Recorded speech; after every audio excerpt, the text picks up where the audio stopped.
খনিজ সম্পদ, ধাতু এবং অধাতু এই অধ্যায়টা আমরা শুরু করব। তো এই অধ্যায়টা আমরা খুব দ্রুত রিভিশন করে যাব। মূলত আমরা বিস্তারিত তো আগে একবার পড়েছি। এখন আমাদের যে অংশ থেকে মূলত আমাদের কোয়েশ্চেন হয়, এই অংশগুলো আমরা হাইলাইটেড করে খুব দ্রুত একবার রিভিশন দিয়ে দিব। তো এখানে আমরা খনিজ সম্পদ সম্পর্কে জানবো, তারপর হচ্ছে শিলা, খনিজ, আকরিক এর মধ্যে তুলনা করতে পারবো। এরপরে হচ্ছে মেইন হচ্ছে খনিজ এবং আকরিকের মধ্যে তুলনা। হ্যাঁ, আকরিক মানে হচ্ছে আমরা ভূমি থেকে, ভূমির নিচ থেকে যা পাবো সবগুলোই আকরিক, আবার সবগুলো কিন্তু খনিজ হবে না। খনিজ তখনই হবে যখন আকরিকগুলা লাভজনকভাবে উত্তোলন করা হবে। আবার এই খনিজের মধ্যে আমরা ধাতু পেয়ে থাকি, ওই ধাতুসমূহ তো এখানে ভেজাল মিশ্রিত থাকবে। ভেজাল মিশ্রিত ধাতু থেকে আমরা কিভাবে পিওর ধাতুগুলোকে আলাদা করতে পারি, ধাতুসমূহের নিষ্কাশন করতে পারি, এটার উপযুক্ত উপায় আমরা কিছু প্রসেস পড়ব। তাছাড়াও ধাতু সংকট, একাধিক ধাতু একসাথে করে আমরা কিছু সংকর ধাতু তৈরি করে থাকি। এরপরে হলো সবচেয়ে গুরুত্বপূর্ণ সিকিউর টপিক একটা হচ্ছে সালফার, সালফারের উৎস, সালফারের যে বিক্রিয়া, প্রস্তুতি বিক্রিয়া, রাসায়নিক ধর্মের বর্ণনা ইত্যাদি এবং এর ব্যবহার।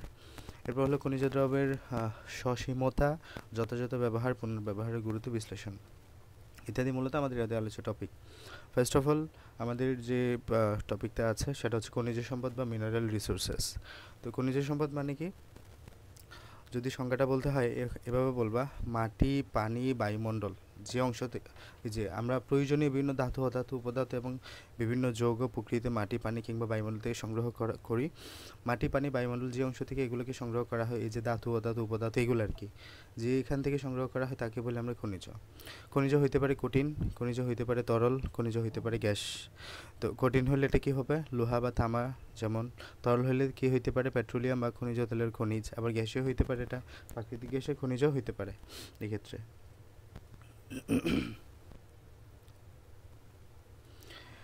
তো আমাদের দেশে প্রচুর পরিমাণে প্রাকৃতিক গ্যাস পাওয়া যায়, যা রান্নার কাজে, যানবাহনের জ্বালানি হিসেবে ব্যবহার করা হয়, কাঁচামাল, শিল্প কারখানার কাঁচামাল হিসেবে ব্যবহার করা হচ্ছে।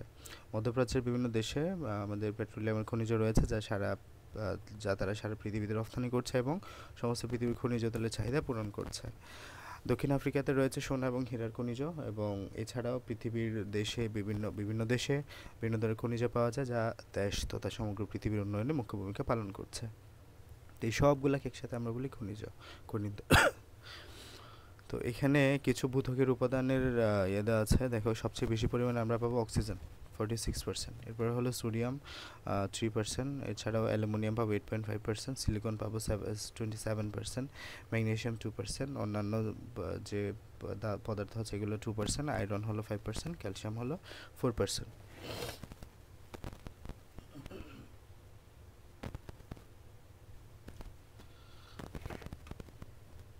পটাশিয়াম হলো 3%। তো শিলা, এরপরে শিলা আমাদের 3 প্রকার হয়: আগ্নেয় শিলা, পাললিক শিলা, রূপান্তরিত শিলা। কি শিলা? হচ্ছে কিছু খনিজ পদার্থ মিশ্রিত হয়ে যখন শক্ত কণা তৈরি হয়, ওই শক্ত কণাসমূহ একত্র হয়ে যে পদার্থ তৈরি করে তাকে শিলা বলা হয়। তো শিলা 3 প্রকার: আগ্নেয়, পাললিক এবং রূপান্তরিত শিলা। আগ্নেয় শিলা, পাললিক শিলা এবং রূপান্তরিত শিলা। আগ্নেয় শিলা, আগ্নেয় শিলা আমরা কীভাবে পাই? আগ্নেয়গিরি থেকে যে গলিত পদার্থের সময় মিশ্রণ বের হয় তাকে ম্যাগমা বলা হয়, ম্যাগমার সংজ্ঞাটা আসে। তাহলে এই যে ম্যাগমা যখন ঠান্ডা হয় এবং কঠিন পদার্থে রূপান্তরিত হয় তখনই হচ্ছে এটা আগ্নেয় শিলা। তাহলে ম্যাগমা থেকে পরিণত হয় আমাদের আগ্নেয় শিলাটা। যেমন হলো গ্রানাইট। তাহলে আগ্নেয় শিলার একটা উদাহরণ হচ্ছে গ্রানাইট। আগ্নেয় শিলার একটা উদাহরণ কি? গ্রানাইট। আগ্নেয় শিলা থেকে আমাদের অন্যান্য মূল্যবান খনিজ পাওয়া যায়। এরপর পাললিক শিলা। আবহাওয়া, জলবায়ু ইত্যাদি পরিবর্তনের ফলে বৃষ্টির পানি, বাতাস, কুয়াশা, ঝড় ইত্যাদির কারণে মাটির উপরিভাগের ভূত্বকের কাদামাটি, বালিমাটি ইত্যাদি ধুয়ে কোনো না কোনো জায়গায় পলি আকারে জমা হয়। তারপরে পলির মধ্যে জমে থাকা কণাগুলো বিভিন্ন স্তরে স্তরে সজ্জিত হয়ে যা শিলা তৈরি হয়, তাকে পাললিক শিলা বলা হয়। তাহলে পাললিক শিলার সংজ্ঞাটা পড়ে নিবা, যে পাললিক শিলার একটা উদাহরণ হচ্ছে বেলে পাথর। উদাহরণটাই সবচেয়ে বেশি গুরুত্বপূর্ণ। পাললিক শিলার উদাহরণ হচ্ছে আমাদের বেলে পাথর। আগ্নেয় রূপান্তরিত শিলা, মেটামরফিক রক। তো আগ্নেয় শিলা, পাললিক শিলা বিভিন্ন চাপ পরিবর্তনের কারণে নতুন যে শিলা পরিণত হয় তাকে রূপান্তরিত শিলা বলা হয়। যেমন কয়লা, কয়লা হচ্ছে আমাদের রূপান্তরিত শিলার উদাহরণ। তো এই যে খনিজ এবং আকরিক, দেখো খনিজ আমরা কাকে বলি? মাটির উপরিভাগে বা মাটির তলদেশে যে সকল পাত্র থেকে আমরা প্রয়োজনীয় দ্রব্যাদি যেমন ধাতু, অধাতু ইত্যাদি সংগ্রহ তাকে খনিজ বলা হয়, এবং যে সকল খনিজ থেকে যে সকল অঞ্চল থেকে খনিজ উত্তোলন করে তাকে আমরা কি বলি? খনি বলি। আর আকরিক হলো কারা? আকরিক হলো যে সকল খনিজ থেকে লাভজনকভাবে ধাতু, অধাতুকে সংগ্রহ বা নিষ্কাশন করা হয়, তারাই হচ্ছে আকরিক। তাহলে আকরিক হচ্ছে সকল খনিজ, কিন্তু আকরিক না, সকল খনিজ আকরিক হবে না। আকরিক হচ্ছে তারাই যে সকল খনিজ থেকে আমরা লাভজনকভাবে ধাতু, অধাতু এগুলো নিষ্কাশন করতে পারি। যেমন গ্যালেনা, গ্যালেনা হচ্ছে আমাদের লেড ধাতু নিষ্কাশন করা হয় গ্যালেনা থেকে। এই যে গ্যালেনা, গ্যালেনা হচ্ছে আমাদের লেড ধাতুর আকরিক। হ্যাঁ, লেড ধাতুর আকরিক হচ্ছে কি? গ্যালেনা। তাই গ্যালেনাকে লেড ধাতুর আকরিক বা লেড ধাতুর খনিজ বলা হয়। বক্সাইট, হ্যাঁ, bauxite Al2O3 most probably. Bauxite থেকে লাভজনকভাবে অ্যালুমিনিয়াম ধাতু নিষ্কাশন করা হয়। তাহলে বক্সাইটের আকরিকের নাম, অ্যালুমিনিয়ামের আকরিকের নাম কি? বক্সাইট। অতএব বক্সাইটকে অ্যালুমিনিয়ামের আকরিক বা খনিজ বলা হয়। আবার খাদামাটি থেকে লাভজনকভাবে অ্যালুমিনিয়াম ধাতু নিষ্কাশন করা যায় না, সেজন্য খাদামাটি শুধু অ্যালুমিনিয়ামের খনিজ কিন্তু আকরিক না। ঠিক আছে? মানে তুমি মনে করো খাদামাটি থেকে তুমি তোমার যে প্রসিডিউর, এই প্রসিডিউর ফলো করে যতটুকু অ্যালুমিনিয়াম পাবা, সেই প্রসিডিউরে তুমি এটা বাণিজ্যিকভাবে ব্যবহারযোগ্য না। ওই ক্ষেত্রে তুমি হ্যাঁ পাচ্ছ, এই খাদামাটিতে তোমার অ্যালুমিনিয়াম আছে, তবে অতটা নাই যতটা তোমার বাণিজ্যিকভাবে এটা তোমাকে এটা হেল্প করবে। ওই ক্ষেত্রে এটা লাভজনকভাবে যেহেতু নিষ্কাশন করা যায় না, তো এটাকে আমরা আখরিক বলতে পারবো না, তবে খনিজ তো বলতেই হয়, কারণ খনিজ মানে হলো ওখানে আমরা অ্যালুমিনিয়াম পাচ্ছি। অতএব আমরা বলতে পারি যে আকরিক হলে সেটা অবশ্যই খনিজ, কিন্তু খনিজ হলে সেটা আকরিক নাও হতে পারে, কারণ আকরিক হওয়ার জন্য তাকে লাভজনকভাবে নিষ্কাশনের পন্থায় আসতে হবে। আয়রনের সালফাইডকে আয়রন পাইরাইটস বলা হয়। আচ্ছা, আয়রন পাইরাইটস এই যে FeS2, এটা হচ্ছে কার আকরিক? আয়রনের সালফাইড। তো আয়রন পাইরাইটস থেকে আয়রন ধাতু নিষ্কাশন করা হয়। আয়রন খনিজ সম্পদের অবস্থান, এটা ভূগর্ভে বা মাটির নিচে অবস্থান করে। এই যেখানে কিছু উদাহরণ দেওয়া আছে। সালফার খনিজ ভূগর্ভে পাওয়া যায়, নেত্রকোনার বিজয়পুরে সাদামাটি বা কেওলিন খনিজ ভূপৃষ্ঠে পাওয়া যায়।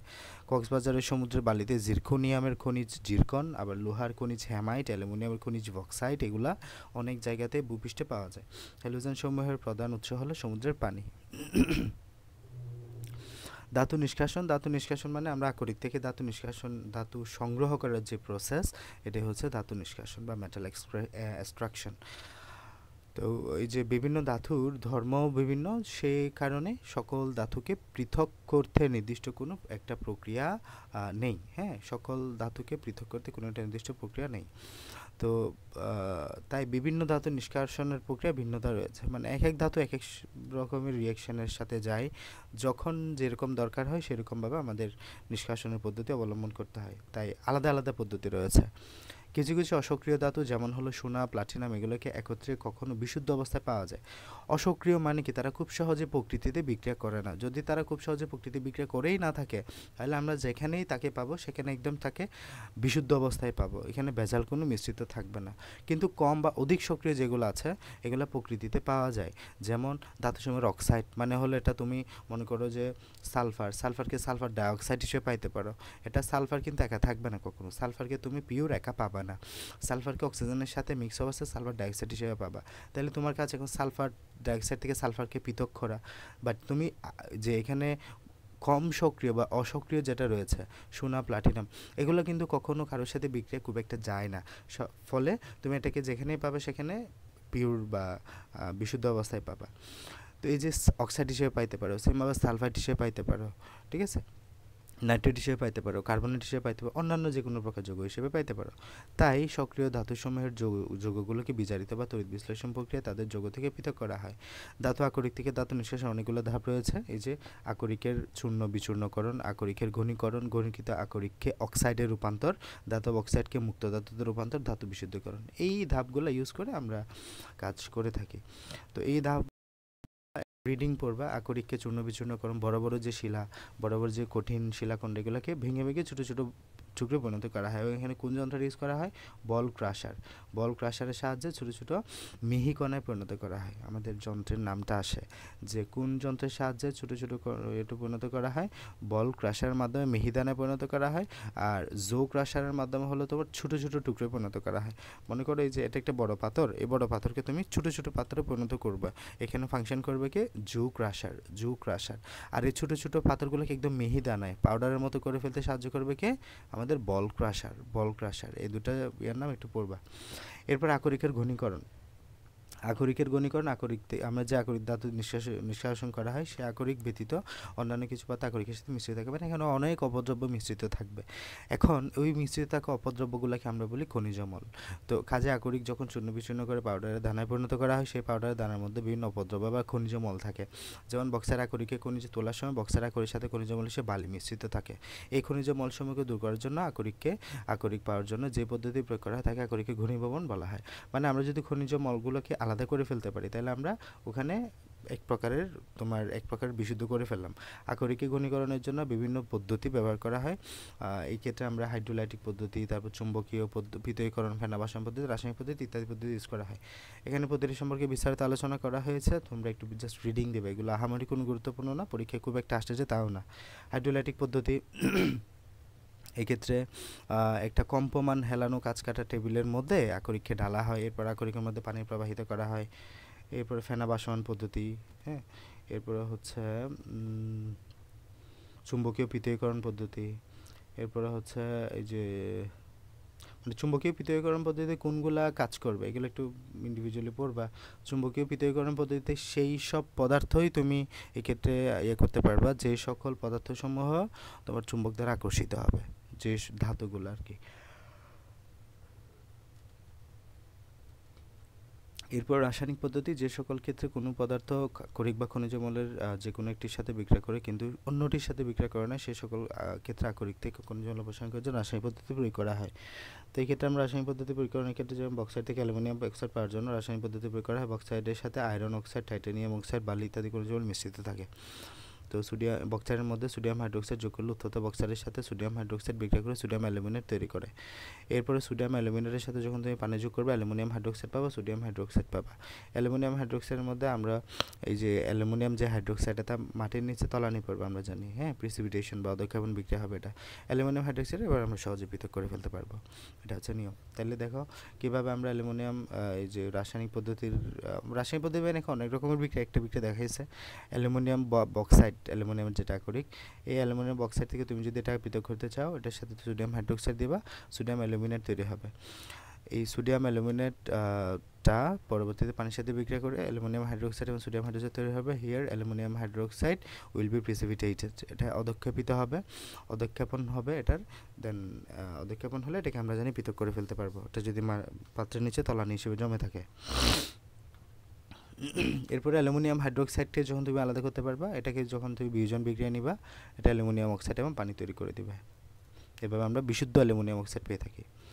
এরপরে গণিকিত আকরিক অক্সাইডের রূপান্তর, এই যে অ্যালুমিনিয়াম অক্সাইডের রূপান্তর গণিকরণ শেষ, এবার যদি আকরিককে অক্সাইডে রূপান্তর করো, ঘনীভবনের কিছু নিয়ম আমরা এখানে বললাম। রাসায়নিক পদ্ধতি হচ্ছে চুম্বকীয় পৃথকীকরণ পদ্ধতি, হ্যাঁ, হাইড্রোলাইটিক পদ্ধতি, এগুলো হচ্ছে ঘনীভবনের নিয়ম। এর পরের স্টেপ হলো অক্সাইডে রূপান্তর করা। অক্সাইডে রূপান্তর করার জন্য এই যে এখানে আমরা জাস্ট জারণ তোমার উত্তপ্ত করবো, এটাগুলো দহন বিক্রিয়া নিয়ে যাবে এক প্রকার।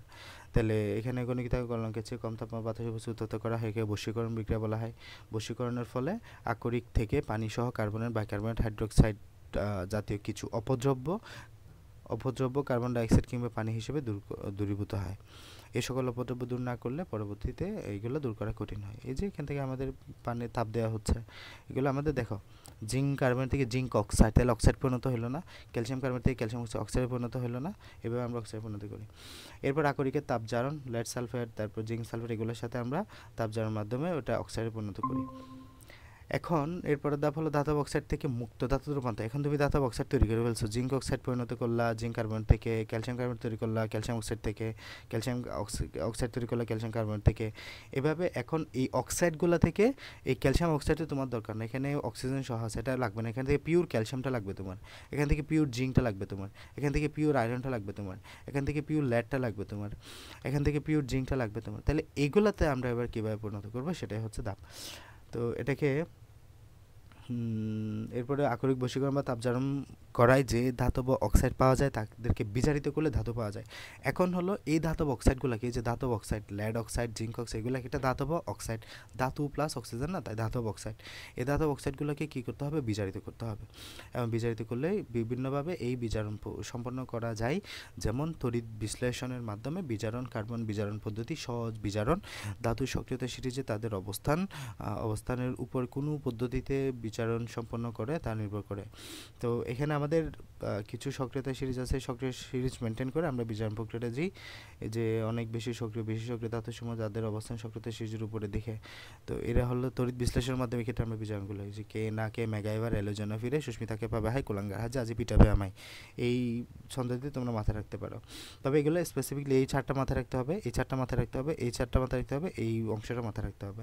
এখানের মধ্যে মনে রাখবা কে না কে মেগাইভার এলো, এগুলো হচ্ছে তোমার তড়িৎ বিশ্লেষণের মাধ্যমে বিজারণটা করা হয়।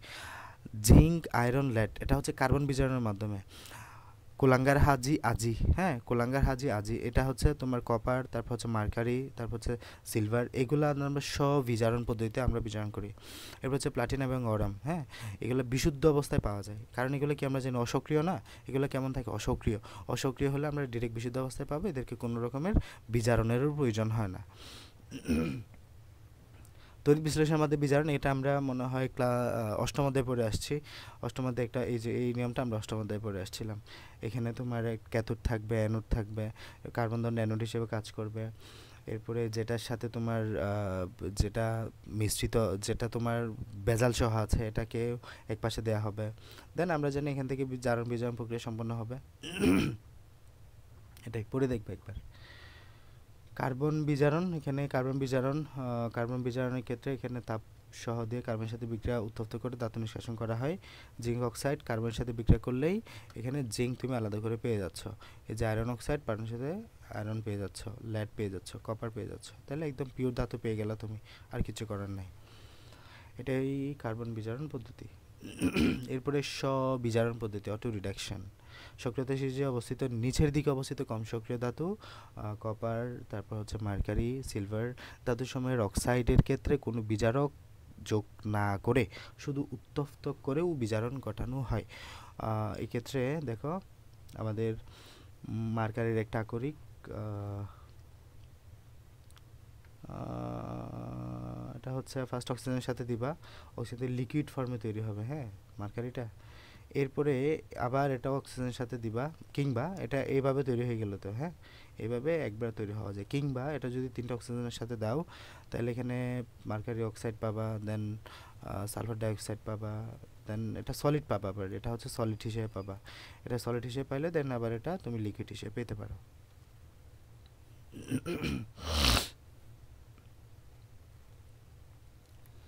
এরপরে ধাতু বিশুদ্ধকরণ। বিজারণ পদ্ধতিসমূহের মধ্যে প্রাপ্ত ধাতুর সময় সম্পূর্ণ বিশুদ্ধ হয় না, এতে কিছু পরিমাণ অপদ্রব্য থাকে। তাহলে এখন আমরা অলমোস্ট ধাতুটা পেয়ে গেছি। এখানে মার্কারি পেয়েছ, এরপরে জিঙ্ক আয়রন কার্বন এখানে পেয়েছ না, zinc iron carbon lead chromium copper সবগুলো পেয়ে গেছো। এখন এই ধাতুগুলো কিন্তু এখনও শতভাগ 100% বিশুদ্ধ হয় নাই। এগুলাকে আরও বিশুদ্ধ করার জন্য আমাদের আরও কিছু পন্থায় যেতে হবে। এটা হচ্ছে তড়িৎ বিশ্লেষণ পদ্ধতিতে ধাতুর বিশোধন, তারপর হচ্ছে তড়িৎ বিশ্লেষণ পদ্ধতি কপার ধাতুর বিশোধন, এই প্রক্রিয়াটা আছে। এরপরে হচ্ছে এখানে বিগালক যোগ করা। তাহলে বিগালক হিসেবে এই কী ইউজ করা এগুলো একটু লাগবে। উচ্চ তাপমাত্রায় কার্বন বিজারণ পদ্ধতিতে প্রাপ্ত ধাতুর মধ্যে কিছু খনিজমল দ্রবীভূত থাকে। এই খনিজমল অপসারণ করার জন্য যে পদার্থ যোগ করা হয় তাকে বিগালক বলা হয়। তাহলে বিগালকের সংজ্ঞাটা পড়বে, খনিজমল অপসারণ করার জন্য যে পদার্থটা বের করা হয় তাকে আমরা বলি বিগালক। খনিজমল ক্ষারকীয় হলে আমরা কোন বিগালকটা ইউজ করবো, অ্যাসিটিক বিগালক বা সিলিকন ডাইঅক্সাইড ইউজ করব। খনিজমল অ্যাসিটিক হলে ক্ষারকীয় বিগালক বা ক্যালসিয়াম অক্সাইড ইউজ করব। ইনফিনিট স্টার এই লাইনটা। তাহলে খনিজ অম্ল যদি অ্যাসিডিক ক্ষারীয় হয়, অ্যাসিডিক বিকালক সিলিকন ডাইঅক্সাইড ইউজ করা হবে। খনিজ অম্ল যদি তোমার ক্ষারীয় হয় তাহলে আমরা খনিজ অম্ল যদি অ্যাসিডিক হয় তাহলে ক্ষারীয়কে বলে ক্যালসিয়াম অক্সাইড ইউজ করতে হবে। বিকালক এবং খনিজ অম্ল একত্র হয়ে ধাতুর মল বা ধাতুমল তৈরি হয় এবং ধাতুর মল গলিত ধাতুতে দ্রবীভূত হয় না বলে উপর থেকে ধাতু মলকে গলিত ধাতু থেকে আলাদা করে ফেলা হয়। বিগলন প্রক্রিয়ায় প্রাপ্ত ধাতু বিশুদ্ধ নয়, এই অবিশুদ্ধ ধাতুকে বিশ্লেষণ। তাহলে এই প্রক্রিয়ায় তুমি যে ধাতু পেয়েছো এটা কিন্তু পুরোপুরি বিশুদ্ধ হয় নাই। এখন আর কি তড়িৎ বিশ্লেষণ পদ্ধতিতে যেতে হবে। তড়িৎ বিশ্লেষণের জন্য আমি এটা একটু দেখাই দিই, তোমরা আশা করি বুঝে যাবা। খেয়াল করো, এটা হচ্ছে এটা হচ্ছে একটা অবিশুদ্ধ কপার। হ্যাঁ, এটা হচ্ছে কি একটা অবিশুদ্ধ কপার।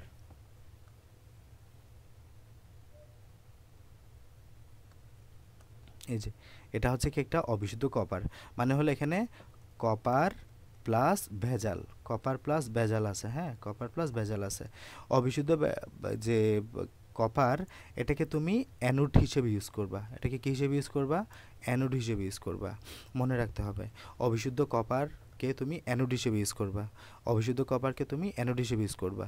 দেন যে আরেকটা বিশুদ্ধ কপার লাগবে, ওই বিশুদ্ধ কপারকে তুমি ক্যাথোড হিসেবে ইউজ করবা। এটা হচ্ছে বিশুদ্ধ কপার, যেটাকে তুমি ক্যাথোড হিসেবে ইউজ করবা।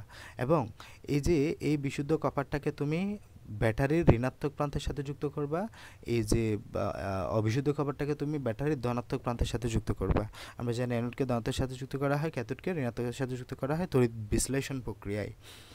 তো খুব স্বাভাবিক, এখানে দেখো আমাদের এই যে যোগ করা হলো তোমার অ্যানোডকে ধনাত্মক প্রান্তের সাথে, ক্যাথোডকে ঋণাত্মক প্রান্তের সাথে, এবং এই দণ্ডগুলোকে, এটা অ্যানোড এবং ক্যাথোড দণ্ডকে আমরা কপার সালফেটের জলীয় দ্রবণে ডুবাইলাম, কপার সালফেটের জলীয় দ্রবণের মধ্যে ডুবাইলাম। কপার সালফেট জলীয় দ্রবণ বিশ্লেষিত হলে এটা কপার 2++ SO4 2- পরিণত হবে, তাই না?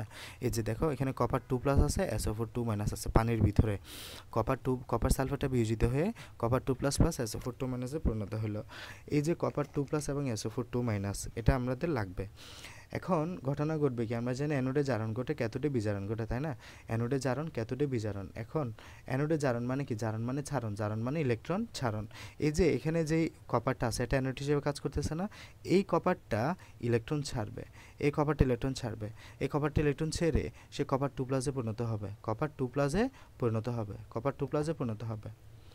তাহলে এই যে অ্যানোডের কপার বা অবিশুদ্ধ কপারটা ইলেকট্রন ছেড়ে কপার 2+এ পরিণত হবে। তাহলে এটা কপার 2+এ পরিণত হওয়া মানে কি? এটা কপার 2+এ পরিণত হয়ে যাচ্ছে। কিন্তু এখন এই দুইটা ইলেকট্রন সে ছাড়ছে না।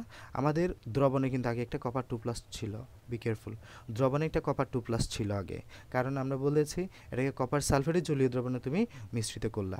ওই কপার সালফেটের মধ্যে যে কপার 2+ আছে, ওই কপার 2+টা এই আগত ইলেকট্রন দুটাকে গ্রহণ করবে এবং কপার ধাতুতে পরিণত হবে। এবং যে কপারটা ধাতুতে আমরা পাবো এই ক্ষেত্রে বিক্রিয়ার মাধ্যমে, সেটা হচ্ছে একদম 100% পিওর কপার।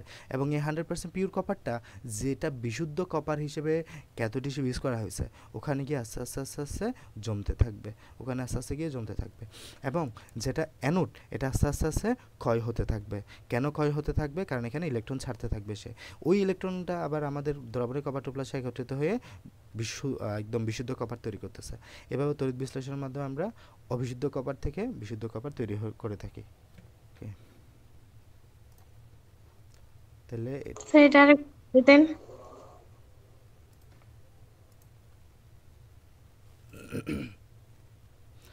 আচ্ছা, তো আমি আবারও বলছি, একটু দেখো আমরা কি করব, আমরা অবিশুদ্ধ ধাতু থেকে বিশুদ্ধ ধাতুতে পরিণত করব, বা অবিশুদ্ধ ধাতু থেকে বিশুদ্ধ ধাতু পাবো তড়িৎ বিশ্লেষণ প্রক্রিয়ায়। এক্ষেত্রে যে পদ্ধতিটা ইউজ করা হয় তাকে কি বলা হয়?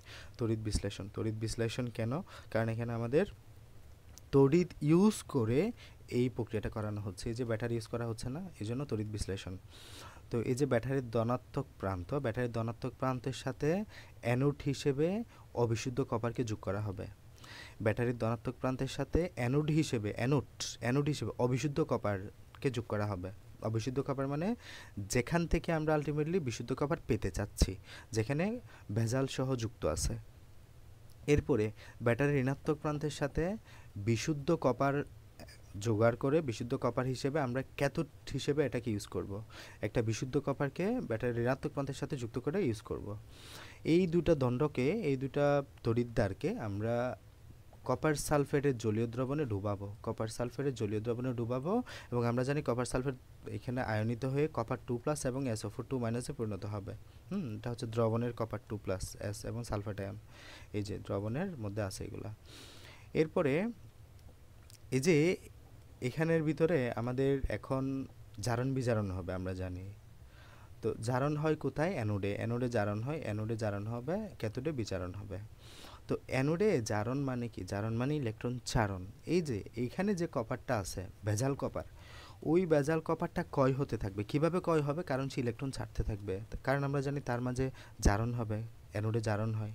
তাহলে কপার ইলেকট্রন ছেড়ে সে কপার 2+ পরিণত হলো, কপার 2+ পরিণত হলো।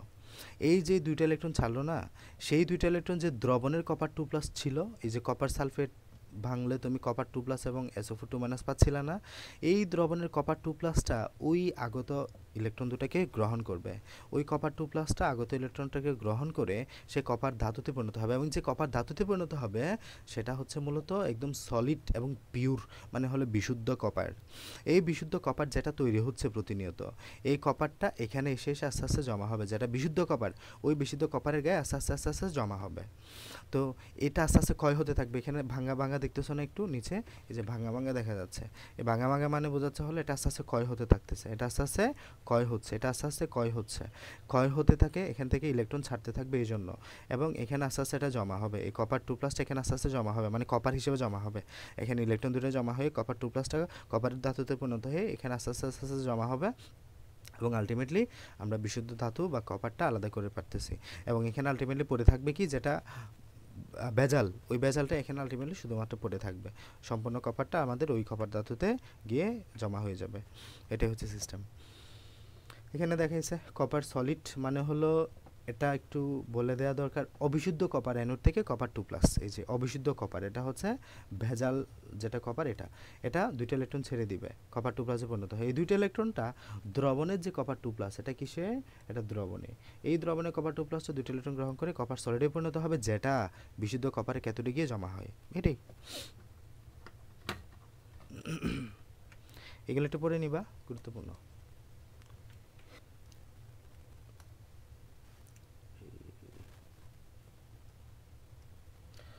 এরপরে হচ্ছে মার্কারি, জিঙ্ক, লেড, আয়রন, এগুলো পড়ে নিবা। হ্যাঁ, আসছে আমাদের এমসিকিউতে। এরপর হলো নির্বাচিত সংকর ধাতু, সিলেক্টেড অ্যালয়। তো এখানে অনেক পড়া আছে, এগুলা রিডিং দিবা, আমাদের এমসিকিউতে আসে এই পড়াগুলো। এখানে বোঝানোর মতো আমার কিচ্ছু নাই, জাস্ট একবার রিডিং দিলে হয়ে যাবে। এই চার্টটা যত ভালো করে পড়বা তত ভালো এমসিকিউ সলভ করতে পারবা। এখানে আমাদের আসে স্টিলের মধ্যে সংযুক্তি এবং উপাদান কী কী, এরপর ব্যবহার, মরিচাবাহী নিষ্পত্তি, স্টেইনলেস স্টিল এর মধ্যে কী কী আছে, কী কী উপাদান ইউজ করা হয়। পার্সেন্টেজটা মনে রাখতে খুব কষ্ট হয়ে গেলে অ্যাটলিস্ট উপাদানগুলোর নাম যাতে মনে থাকে। এটা ফিকুনি দিয়ে মনে রাখছিলাম আমি, ফিকুনি, FE ক্রোমিয়াম নি, ফিকুনি। হ্যাঁ, এর যেভাবে মনে চাই মনে রাখতে পারো। আর 24 ক্যারেট মানে 100% স্বর্ণ। এরপর হলো 22 ক্যারেট স্বর্ণ মানে হলো তোমার এখানে স্বর্ণ থাকবে এত%, কপার থাকবে এত%, অন্য ধাতু থাকবে এত%। 21 ক্যারেট স্বর্ণ মানে এটা। এগুলো রিডিং পড়বা, তাম্রমল। এরপরে ধাতু ক্ষয়রোধের উপায়, ধাতু ক্ষয়রোধের উপায়টা আমাদের একটু পড়তে হয়। তো এখানেও আমাদের সেম একটা প্রসেস দেওয়া আছে, অনেকটাই আমাদের ইলেকট্রোপ্লেটিংয়ের মতোই। এটা হচ্ছে কি ইলেকট্রোপ্লেটিং আর কি এটা। তো ইলেকট্রোপ্লেটিংটা যদি একটু দেখো, এখানে আমাদের দেখো আমি একটু বলে দেই, তোমরা জাস্ট ভালো মতো করে একটু দেখো। তো এটা হচ্ছে আমাদের একটা ইলেকট্রোপ্লেটিং প্রসেস। ইলেকট্রোপ্লেটিং মানে কি? ইলেকট্রোপ্লেটিং মানে হলো কোনো ধাতুর উপরে তুমি কপারের আস্তরণ দিবা, কপারের প্রলেপ দিবা, এটাই হচ্ছে ইলেকট্রোপ্লেটিং। এটাই কি ইলেকট্রোপ্লেটিং। কপারের প্রলেপ তুমি কেন দিবা? কারণ এটা একটা কম সক্রিয় ধাতু, এটা কম সক্রিয় ধাতু, খুব সহজে কারোর সাথে বিক্রিয়া করবে না, ফলে মরিচা পড়ার কোনো সম্ভাবনা থাকবে না। এই জন্য আমরা কপারের প্রলেপটা দেই, ঠিক আছে? তো কপারের প্রলেপ এই জন্য দিই কারণ এটা মোটামুটি কম সক্রিয়, খুব সহজে কারোর সাথে বিক্রিয়া করে না। আর গ্যালভানাইজিং হলো জিঙ্কের প্রলেপ দেওয়া। গ্যালভানাইজিং মানে কি? জিঙ্কের প্রলেপ দেওয়া। ইলেকট্রোপ্লেটিং মানে কি? কপারের প্রলেপ দিচ্ছি আমরা এই ক্ষেত্রে ইলেকট্রোপ্রসেস প্রক্রিয়ায়। তো এক্ষেত্রে আমরা প্রসেসটা কি, প্রসেসটা হচ্ছে মনে করো তুমি যেটার উপর প্রলেপ দিবা, মনে করো আমরা এক্ষেত্রে উদাহরণ হিসেবে আনলাম একটা চাবিকে, লোহার তৈরি চাবি, আয়রনের তৈরি একটা চাবিকে এই ক্ষেত্রে আমরা আনলাম। এই আয়রনের তৈরি চাবি এটা স্বাভাবিকভাবে এটাতে তোমার মরিচা ধরবে যদি এটা এইভাবে থাকে, কারণ আয়রন একটা সক্রিয় ধাতু, খুব সহজে বাতাস এবং অক্সিজেনের সাথে বিক্রিয়া করে মরিচা তৈরি করবে। মরিচা তৈরি করলে আমাদের ধাতু ক্ষয় হতে থাকবে, সমস্যা। এজন্য আমরা কি করব, এই ছাবির উপরে কি দিব, আয়রন কপারের একটা তোমার প্রলেপ দিব। এই কপারের প্রলেপ দিলে আমাদের যে মরিচা পড়ার সম্ভাবনা এটা কমে আসবে। এখন আমরা তড়িৎ ইলেকট্রোপ্লেটিং প্রক্রিয়া দিয়ে ইলেকট্রোপ্লেটিংটা কিভাবে করবা, এই যে এখানে তুমি একটা কপার দণ্ড নিবা, এই যে কপার দণ্ড এটা কি পুরো একটা কপারের পাত, এটা বড় একটা কপারের পাত, এটা অনেক বড় একটা প্লেট কপারের। তো এই কপারের প্লেটটা হচ্ছে তুমি ইউজ করবা, এক্ষেত্রে এটা বিশুদ্ধ কপার অবশ্যই। তো এই কপারের প্লেটটা তুমি অ্যানোড হিসেবে ইউজ করবা, কারণ ব্যাটারির ধনাত্মক প্রান্তের সাথে তুমি এটাকে যুক্ত করছো। তাহলে ব্যাটারির ধনাত্মক প্রান্তের সাথে তুমি অ্যানোডটা যুক্ত করবা, ব্যাটারির ঋণাত্মক প্রান্তের সাথে তুমি যেটার উপরে প্রলেপটা দিবা সেটাকে যুক্ত করবা। এখানে যেহেতু আমরা চাবির উপরে প্রলেপ দিচ্ছি, তাই চাবিটাকে আমরা ক্যাথোড হিসেবে ইউজ করলাম, যেটাকে ব্যাটারির ঋণাত্মক প্রান্তের সাথে যুক্ত করলাম। এখানে তুমি যদি একটা লোহার যে কোনো দণ্ড বা মনে করো এটা যে কোনো কিছু লোহার তৈরি, যেটার উপর প্রলেপ দিবা এটা জাস্ট এখানে ক্যাথোড হিসেবে রাখবা, সিম্পল। তাহলে বিক্রিয়া হবে কি, বিক্রিয়াটা আগের মতোই খুব সহজ। এখানে আমরা জানি অ্যানোডে কী হয়, জারণ হয়। এই কপার, এটা কি কপার না, এই কপারটা তোমার কি হবে, জারণ হবে। এবং এটা কিসের দ্রবীভূত করলা, এই কপার সালফারের জলীয় দ্রবণে তুমি এটাকে ডুবাইলা, কপার সালফারের জলীয় দ্রবণে এটাকে তুমি ডুবাইলা। তো ঘটনা কি ঘটবে, আমাদের অ্যানোডে জারণ হবে, এই কপার দণ্ডটা জারণ হবে, কপারটা দুইটা ইলেকট্রন ছেড়ে দিবে। এই যে এই কপার, এখানে যে কপার আছে এটা, এখানে যে কপার আছে এটা, এই কপারটা দুইটা ইলেকট্রন ছেড়ে দিবে। এই দুইটা ইলেকট্রন ছেড়ে সে কপার 2 প্লাসে পরিণত হবে। এই কপার 2 প্লাসটা দ্রবণের সাথে যে তোমার এই সরি হ্যাঁ ঠিক আছে। তো এই যে এই কপার 2 প্লাস হিসেবে পরিণত হইল, এখন দ্রবণের একটা কপার সালফেট মিশাইছো না, ওই কপার সালফেটকে বিসর্জিত করলে কপার 2 প্লাস পাবা, SO4 2 মাইনাস পাবা। এই কপার 2 প্লাসটা এই ত্যাগকৃত ইলেকট্রনটা কিসে গ্রহণ করবে, এই কপার 2 প্লাসটা এই ত্যাগকৃত ইলেকট্রন হিসেবে গ্রহণ করবে এবং কিসে পরিণত হবে, কপার ধাতুতে পরিণত হবে, কপার ধাতু। এবং কপার ধাতু হিসেবে পরিণত হয়ে সে এই ছাবির উপর আস্তে আস্তে আস্তে আস্তে আস্তে জমতে থাকবে, চাবির উপর আস্তে আস্তে আস্তে জমতে থাকবে। চাবির উপর জমতে থাকলে সে পুরো চাবিটাই প্রলেপিত হয়ে যাবে কপার দ্বারা, ফলে আয়রনের উপরে আমাদের কপারের একটা প্রলেপ পড়ে গেল। এভাবে আমরা ইলেকট্রোপ্লেটিং পদ্ধতিটা করে থাকি। এটাই হচ্ছে প্রসেস, মূলত আগের নিয়মটাই ঘুরে ফিরে একটু করে বলতে হয় আর কি। তাহলে এখানে কপার আছে তোমার, কপার দণ্ড থেকে ইলেকট্রন ছাড়বে, কপার 2 প্লাসে পরিণত হবে। ওই ত্যাগকৃত ইলেকট্রনটা আমাদের যে দ্রবণের কপার 2 প্লাস আছে, ওই কপার 2 প্লাসটা গ্রহণ করবে, গ্রহণ করে কপার ধাতুতে পরিণত হবে, কপার ধাতুটা চাবির উপরে আস্তে আস্তে আস্তে আস্তে জমা হতে থাকবে। এটাই হচ্ছে ইলেকট্রোপ্লেটিং প্রসেস। তো এই যে এখানে আমরা বেশি সক্রিয় যে ধাতু এখানে আলোচনা করা হয়েছে, বেশি সক্রিয় ধাতু যেগুলো যেমন আয়রন, এগুলাকে আমরা বাতাস এবং অক্সিজেনের সাহায্যে খুব সহজে বিক্রিয়া করে ফেলবে। তো এগুলাকে কি করতে হবে, যাতে এরা আমরা এই ক্ষয় বা ধাতুর ক্ষয় এগুলো থেকে রোধ করতে পারি, কম সক্রিয় যে কোনো ধাতু এর প্রলেপ দিতে হবে। এই জন্য আমরা ইলেকট্রোপ্লেটিং গ্যালভানাইজিং ইউজ করি। ইলেকট্রোপ্লেটিংয়ের মাধ্যমে যে কপার ধাতুকে কপার সালফারেট জলীয় দ্রবণের মধ্যে ডুবানো হয় এবং যেটাকে তুমি প্রলেপ দিবে ওটাকে ক্যাথোড হিসেবে ডুবাবা। এবং এই যে কপারটা কপার 2 প্লাস দুইটা ইলেকট্রন ত্যাগ করে, এই দুইটা ইলেকট্রনটা দ্রবণের কপার 2 প্লাসটা গ্রহণ করবে, কপার ধাতুতে পরিণত হবে। এই যে এভাবে আমাদের আয়রন দণ্ডের উপর লেগে যায় এটা কপারটা। গ্যালভানাইজিং মানে কি, জিঙ্কের প্রলেপ দেওয়া, সেম গ্যালভানাইজিং। হ্যাঁ, এখানে কোনো তড়িৎ বিশ্লেষণের প্রয়োজন হয় না, কোনো ধাতুর উপর জিঙ্কের প্রলেপ দিলে সেটা গ্যালভানাইজিং হয়। এরপরে ধাতু পুনঃ প্রক্রিয়াজাতকরণ, এগুলো রিডিং পড়বা। আমাদের এইটা আসে অ্যালুমিনিয়ামের 60%ই ইউরোপে আর কি, ইউরোপে অ্যালুমিনিয়ামের 60%ই পুনঃ প্রক্রিয়াজাতকরণের মাধ্যমে তৈরি করা হয়। এরপর হলো সালফারটা বেশ গুরুত্বপূর্ণ। খনি থেকে যে অধাতু সমূহ পাওয়া যায় তাদেরকে খনিজ অধাতু বলা হয়। সালফার একটা খনিজ অধাতু, আমরা জানি সালফার হচ্ছে অবশ্যই একটা খনিজ অধাতু এবং খনি থেকে সালফার সংগ্রহ করা হয়। তো সালফার হলুদ বর্ণের হয়, মাটির খনি থেকে এটা সালফার যে ফ্রাশ পদ্ধতিতে সালফার খনি দিয়ে সালফারকে নিষ্কাশন করা হয়। এরপরে 3টা 5 থাকে, এই যে এখানে ফ্রাশ পদ্ধতি ইউজ করা হয়। ফ্রাশ পদ্ধতিটা কি, মূলত এখানে তুমি এই যে এখানে সুপার হিটেড ওয়াটার, এখানে মূলত এই তরল হলুদ যেটা দেখতে পাচ্ছ এটা মনে করো সালফার। এই সুপার হিটেড মানে খুবই খুবই গরম পানি। এই সালফারটাকে তুমি যখন এই গরম পানিটাকে তুমি যখন এখানে নিচে প্রবেশ করাবা, নিচে যেটা সালফার কঠিন অবস্থায় আছে আর কি, সালফারের শিলা, এগুলো কি সালফারের শিলা, এই সালফার সালফার শিলাগুলো গলে যাবে স্বাভাবিকভাবে।